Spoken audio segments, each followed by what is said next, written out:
So so good morning to all the students. So in last class we have discussed about the fluid mechanics, and we discussed different properties of the fluid mechanics like relative density, specific gravity, and viscosity, the most important property of the fluid.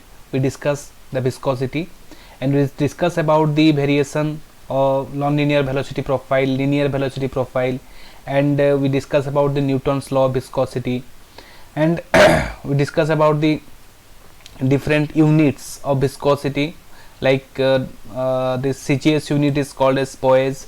What is the relation in between the poise and Pascal second, and we discuss about the variation of the shear stress if the velocity profile will be non-linear, how the variation of the shear stress will occur in the perpendicular direction. If the velocity profile is linear profile, how the shear stress will vary.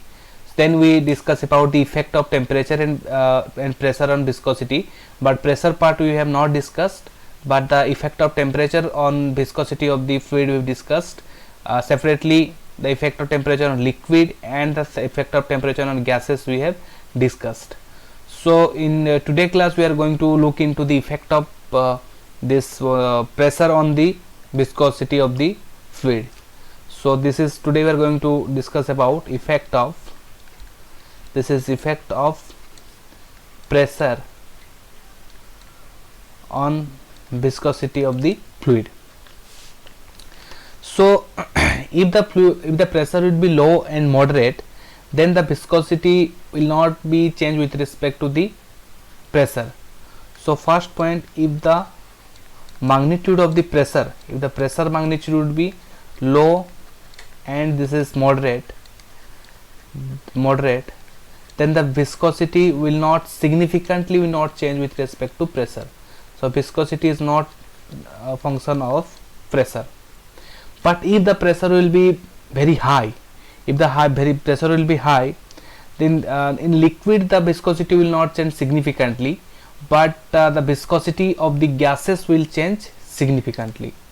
So if the pressure magnitude is very high, if the pressure magnitude will be very high, then what will happen? In liquid the viscosity will not change with pressure, because ideally we assume the liquid to be compressible and the viscosity will not change that much. But in gases the viscosity is significantly changed with respect to pressure. Okay, so this thing you have to remember. If the pressure is low and moderate, there is no significant change in viscosity of both liquid and gases with respect to pressure. But if the pressure magnitude is very high, then in liquid the viscosity will not change, but in gases the viscosity will be going to be changed with change in pressure. The pressure will be very high. So today we are going to talk about the remaining topic. This is kinematic viscosity we are going to talk about. So let me give this one. This one is called, today we are going to talk about this kinematic viscosity. Kinematic viscosity. So it is represented by nu. Okay, it is represented by nu. So in last class we have discussed about the dynamic viscosity. So what do you mean by kinematic viscosity? So kinematic viscosity defined as that this is dynamic viscosity of the fluid divided by density of the fluid. Okay, so dynamic viscosity is represented by this is dynamic viscosity of the fluid divided by this is density of the fluid. So now what is the unit? If you talk about the SI unit, then this kinematic viscosity we can write down this dynamic viscosity, this is kg by this is meter into second divided by this is kg by this is meter cube. So this is coming out to be meter square per second. So unit of the kinematic viscosity will be meter square per second. So similarly, if you talk about the CGS unit of the kinematic viscosity, that is centimeter square per second. And this is nothing but it is called as So this is nothing but it is called as Stoke.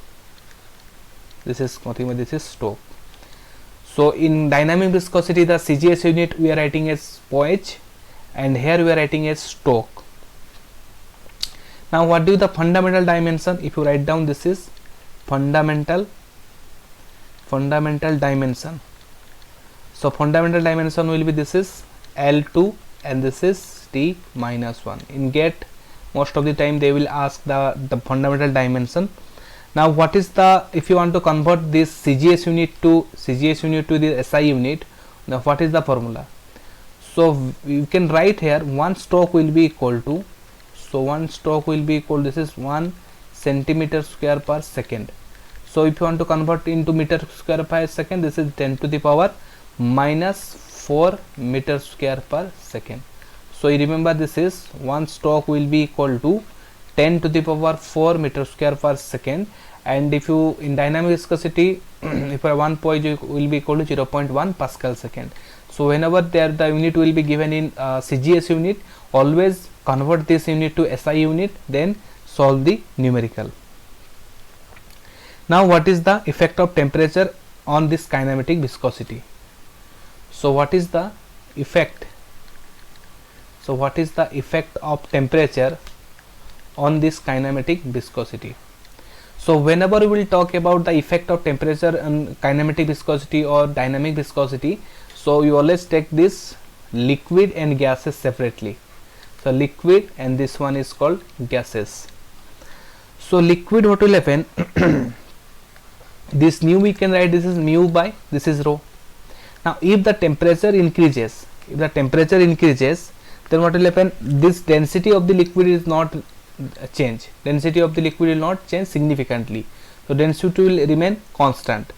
And I told you, if temperature increases, this dynamic viscosity of the liquid will decreases. So this nu is going to be decreases if you increase the temperature in liquid. Okay. So in gases also we can write down analysis, this is mu by the density.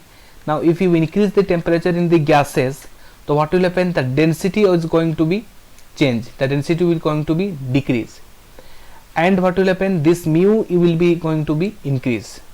Okay, mu is going to be increase. So now you see the mu is increasing, so that's why what will happen? This is increasing. Now if the temperature is increasing, then this density of the gases is decreasing, so again the nu will increase. Okay, so there will be more change in kinematic viscosity in gases as compared to the liquid. Okay, so so here what will happen? If the in liquid temperature increases, then this dynamic viscosity density will not change that much. So dynamic viscosity of the liquid will decreases because cohesive force will decrease. That's why this kinematic viscosity also going to be decrease. But in gases, what will happen? If the temperature increases, then there will be viscosity of these gases will increases. So there will be increase in kinematic viscosity, but here will also that density of the gases, because the molecule will go apart from each other. So that's why that density of the gases also going to be decrease. So density of the gases is also going to be decreased. So there will be again there will be increase in kinematic viscosity. So if you ask me the difference, so the effect of temperature on kinematic viscosity is that if you change the temperature, there will be more change of the kinematic viscosity in gases as compared to the liquid. Okay, so gases kinematic viscosity is going to be changed more fast or more quick than compared to the liquid. But obviously the kinematic viscosity is going to be increased in gases, but the kinematic viscosity is going to be decreased in the case of liquid. Okay, now let's take one problem. So you can see this problem. So this is the problem. So incompressible fluid is given to us and it is held between two parallel plates. If the top plate is moving with a velocity of 0.5 meter per second, while the bottom held one is stationary, the fluid attains a linear velocity profile. The fluid attains a linear velocity profile is already mentioned, and the gap is given you 0.5 mm. So we need to find out the stresses at top plate, bottom plate, and at a distance of 0.3 mm from the bottom plate. So let's solve this question. this is the part 1, this is the part 1, another part of this question will be there. So it is given you, so this is the bottom plate and this is the top plate, and this top plate is now moving with a velocity of v will be equal to, this is 0.5 meter per second, and the velocity profile is going to be given you as, this is the linear velocity profile. So this is linear velocity profile, and this distance you given you, this is h. So suppose I want to take one distance at a distance of y, the velocity of the one layer will be u. So we know that tau will be equal to mu into, this is du by, this is dy.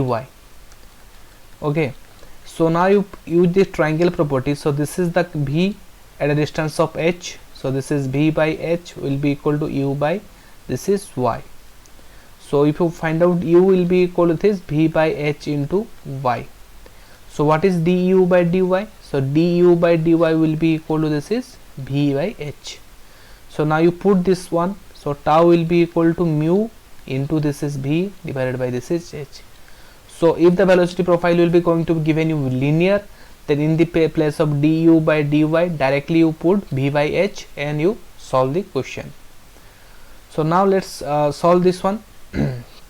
Now I told you, if the velocity profile will be linear, so if the velocity profile is going to be given linear, so whatever may be the stress will be created at, this is bottom part and this is the top part, and this is at a distance of y will be equal to 0.3 millimeter, that all this stress is going to be remain same, because the slope is of the line is not going to be changed. So if this du by dy, this is 1 by 10 alpha, in last class I told you. So if the alpha is not going to be changed and then this 10 alpha is remaining constant, then obviously this du by dy also remaining constant. So whatever the stress you are going to calculate at this bottom or this top or at this y equal to 0.3 millimeter is going to be remain same magnitude. So let's find out the shear stress. So shear stress will be equal to, this is mu, this is v by, this is h.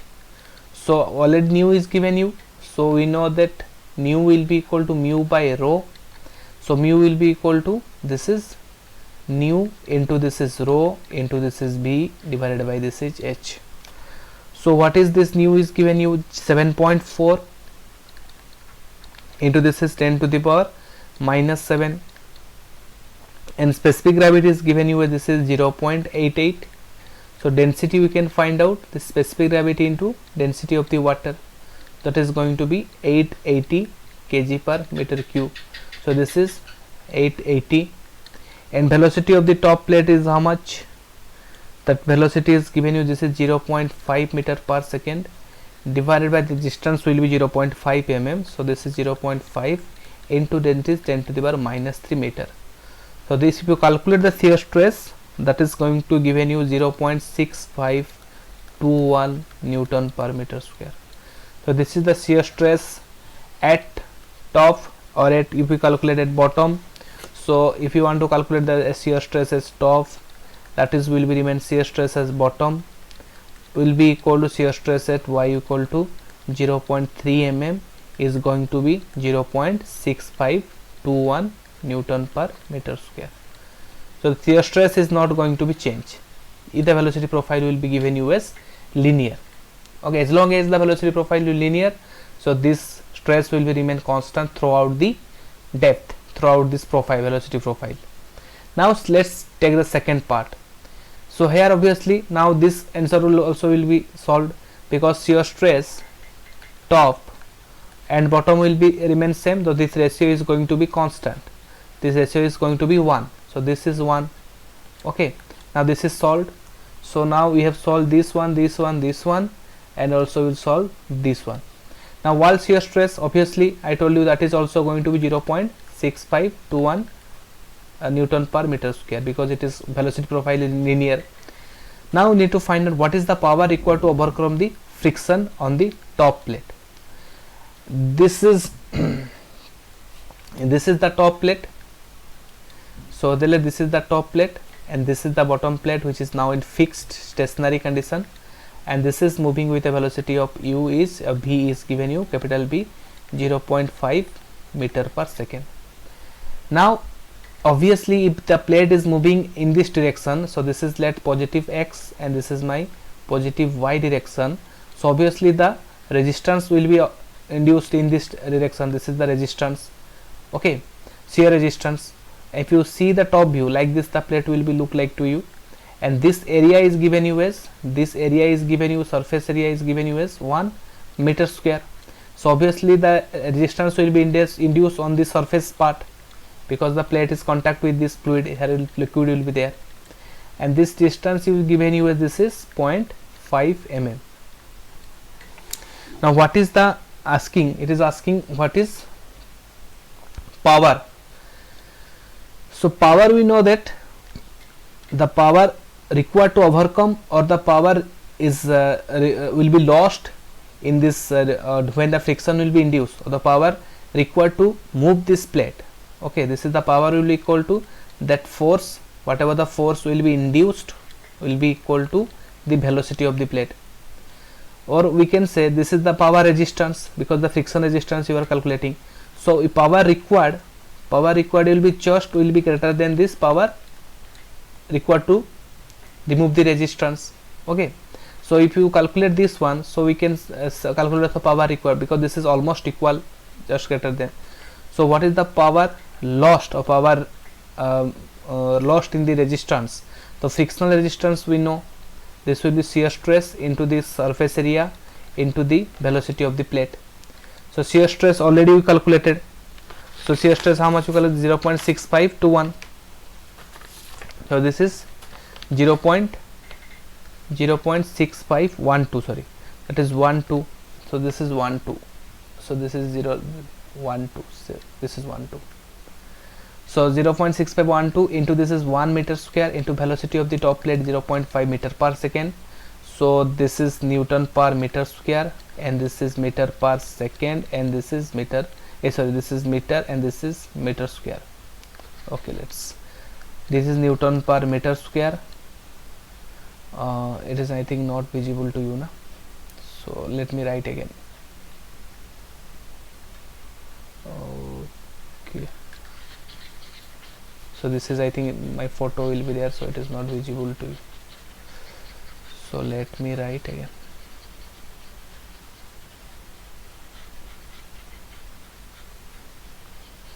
Okay, so power required, here I am writing this power required is just greater than the power lost, this power loss. So power loss will be how much? This power loss will be equal to how much friction resistance, shear resistance is induced into this velocity of the plate. Power equal force into velocity. So this friction resistance will be this one. This is will be equal to shear stress into the surface area of the plate into velocity. So what is shear stress? This is 0.6512. This is 6512, and this area is 1 meter square, and the velocity is 0.5 meter per second. So if you go by the unit, this is Newton per meter square, and this is meter square, and this is meter per second. This is gone. So Newton into meter per second, that is, this is joule per second, that is nothing but watt. Okay, so what is, how much watt will be required? This is 0.3256 watt. This is the power loss. So this is the power loss. Okay, so power required will be equal to how much? The power required will be equal to just greater than this power loss, means this is 0.3256 watt. So this much power is required to overcome the resistance. This much power is required to overcome the resistance. Now in this is gone. So this is answer 0.3256 watt. So now fifth question, if the bottom plate is also moving with a velocity of 0.2 meter per second in same direction, then find the shear stress at top and bottom plate, assume the linear velocity profile. So now next case, this is the bottom plate, and earlier the bottom plate was stationary. Now the top plate is now moving with a velocity of, this is 0.5 meter per second, and now this top plate bottom plate is now also moving with the 0.2 meter per second. Now if you draw the velocity profile, so the now velocity profile is going to be, this is the velocity profile 0.5 and this is 0.2. so this is going to be like this. So this is 0. Velocity profile will be looking like this. So this top word is 0.5 meter per second and this one is 0.2 meter per second. Now it is asking a top and bottom shear stress. So this is the top and this one is called bottom. So if you calculate the shear stress at top and bottom, as the slope is not going to be changed, so this shear stress is top and bottom also is going to be constant, means it is having same value. Okay, same value. So whatever the shear stress you will calculate, the slope is not changing of this curve, so the shear stress is going to be same. So the shear stress, if you want to find out, that is mu into this is du by dy. Okay, so mu is, you can calculate, this is nu into this is rho, and again this I think I tried to it. So shear stress at top and shear stress top and bottom is remain same value because shear stress is not going to be changed. So this tau will be equal to mu into this is du by dy. So mu we can add, this is nu into rho into this du by dy, means top plate v minus u divided by this distance is suppose h. So this is h minus 0. So nu is we know that is 7.4, that is 7 point, how much is 7.4 into 10 to the minus 7, 7.4 into 10 to the minus 7, and density, that is we calculated 880 kg per meter cube, and this b is going to be, this is 0.5 minus this u, this is 0.2 divided by this h will be 0.5 into this is 10 to the power minus 3. So if you put all this value, the shear stress is going to be this is 0.3907 Newton per meter square, and this shear stress is going to be at top, at bottom, or at any distance y, that is 0.3907 Pascal, because here the shear stress thus will be remain constant because the slope at each and every point will be remain same. If the velocity profile will be non-linear, then there we have to calculate the shear stress at particular layer. So next you see the last question. If the velocity profile is now non-linear and is follows the equation is given you as u will be equal to 2y minus y square, then from the plate surface you need to find the shear stress at top and bottom plate. Okay, so now it is given you the shear stress to be non-linear one. So shear stress to now velocity profile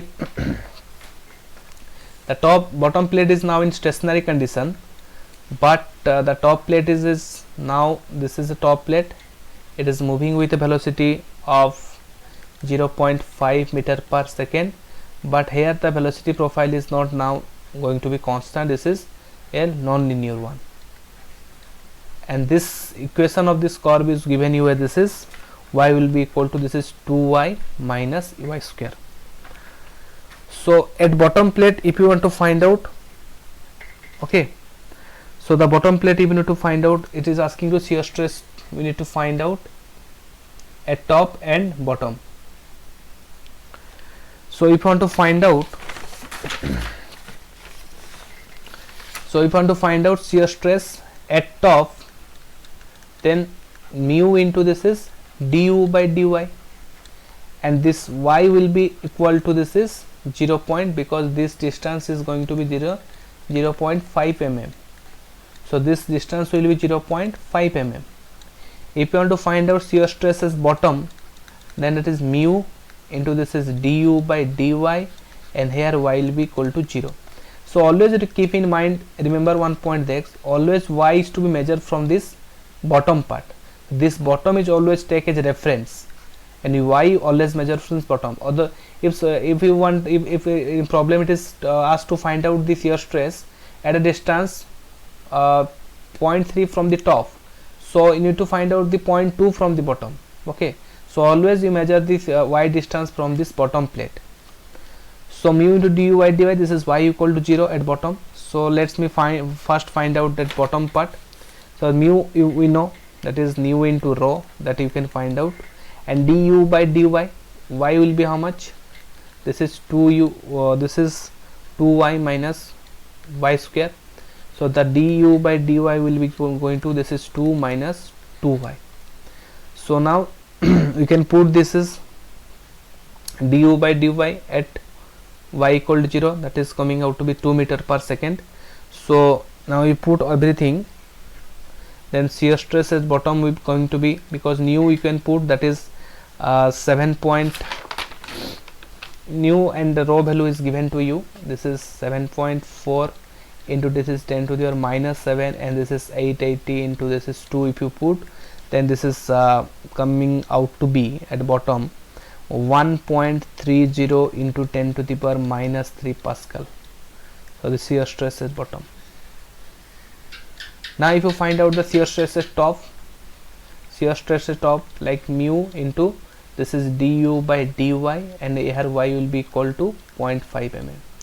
So mu will be equal to, this is nu into rho, so that is same 7.4 into 10 to the power minus 7 into this is 880, and there we have to find out this is 2 minus 2 into this is 0.5.